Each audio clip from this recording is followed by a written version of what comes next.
Well, speaking of the Oscars, the Academy has just announced sweeping changes in its membership process with the goal of doubling both its female and minority membership within the next 4 years. The announcement was released by the Academy president, Cheryl Boone Isaacs, herself an African-American woman, which said the following.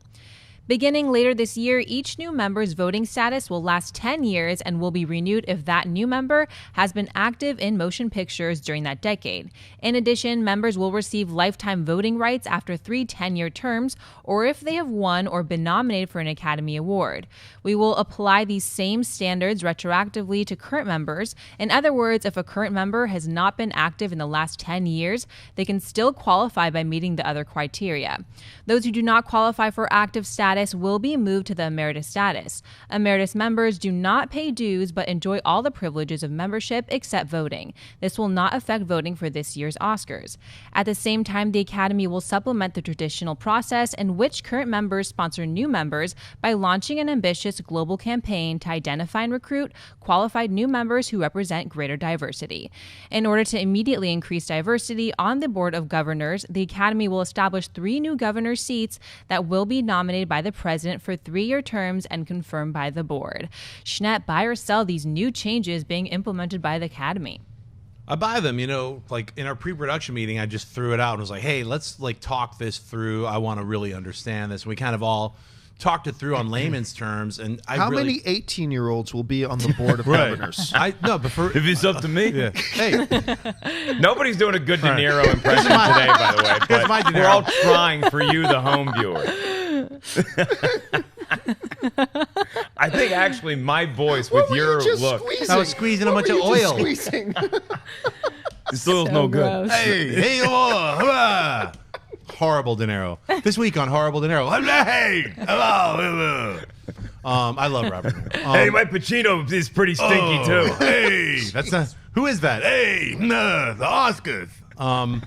Hey, let's get serious, guys. I think this is a really good move for the Academy to do this, and it makes a lot of sense. It takes out what we've all been reading about, which is like the majority is like how old are they? 63-year-old white males, I believe that's the average. The average majority. So I think by taking out people who are inactive and haven't been actually making films, for the last 10 years, they lose their voting privileges. And I also think by bringing some more people of diversity in right now to get the ball rolling as soon as possible is better late than never. So I think all these things are good, even though they won't have any effect on this year's Oscars. It sounds like by doing these motions of A, getting rid of people who aren't active, and B, actively promoting and getting women and minorities in there, I think it's a good thing.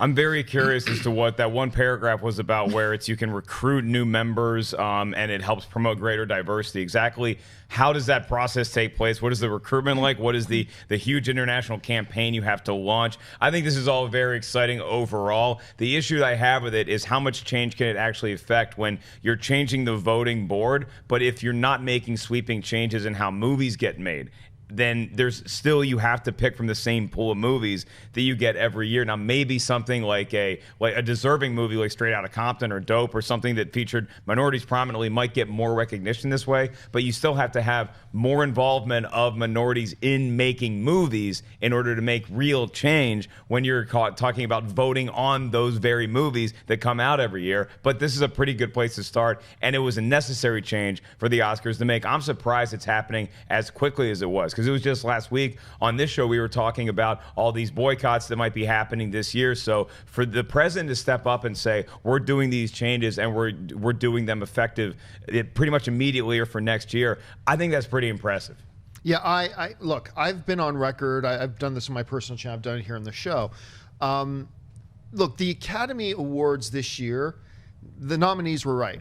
They got him right. Will Smith didn't deserve to be nominated above the 5 guys who got nominated. Michael B. Jordan, who was great in Creed. You've heard me talk about how much I like him in Creed. He on my list, he did not deserve to be in that top 5. The other 5 performances were better than his. That's just the way it was, and that's the way it worked out.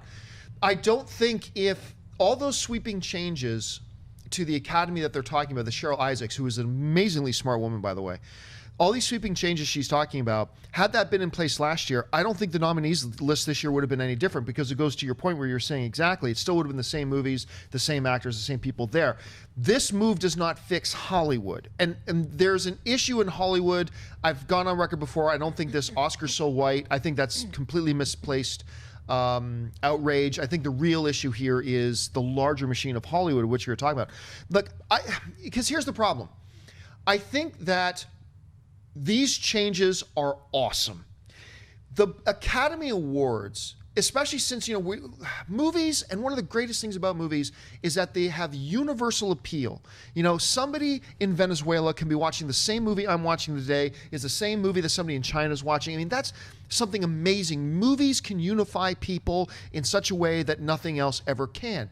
And if you're going to have a body kind of be the representative of the excellence in that art, being the Academy of Motion Pictures Arts and Sciences, then that body, I think, needs to be a little bit more reflective of the cultures that together watch and love the movies.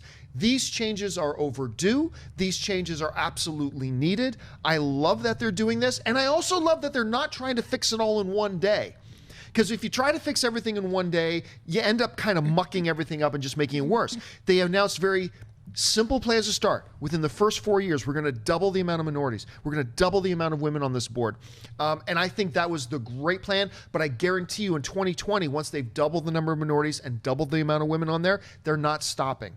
I guarantee you after 2020, they're going to push it even a little bit further. But they're taking it in small steps, and that's the right way to fix it. This is a great move for them to take. Again, I don't think it would have changed the outcome of this year's Oscars, nor do I think it would have changed the outcome of last year's Oscars. But I do think as a body, it is incumbent upon them to be a little bit more reflective of the movie-going audience. This doesn't fix it, but it puts it as a step in the right direction.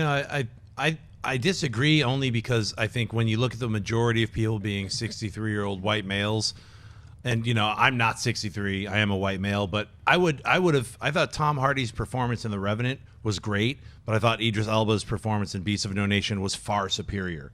And I didn't. But I'm just saying, it's Yeah. like I've talked with many people who are like, when you're looking through like people of different races and minorities and all these, you're like, well, it wasn't like it was slim pickings. There was a lot of different people who like could have been nominated that just weren't. So I mean, like, you say no, I say yes.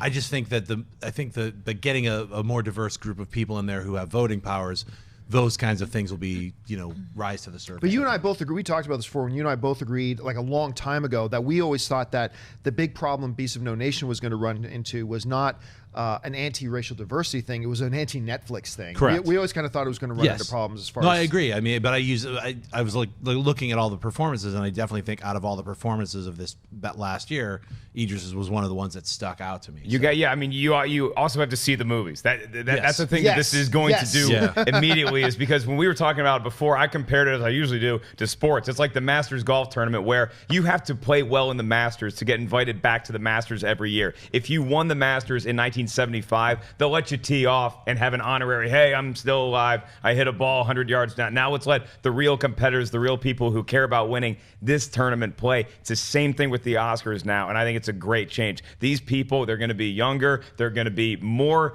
conscious of actually seeing the movies and giving everything a fair shot before they make their nominations. Yeah, now this thing still won't fix the problem in Hollywood as a whole, where more minorities need more significant roles written for them and awarded to them on different levels. This doesn't fix that. That's still a problem that needs to be addressed. But this is absolutely a step in the right direction. I think I speak for all of us when we say we applaud it. Hey guys, if you like this clip, click here to watch the entire episode. Also, make sure you subscribe to our YouTube channel because it'll help you stay up to date with all the stuff we've got going on here at Collider.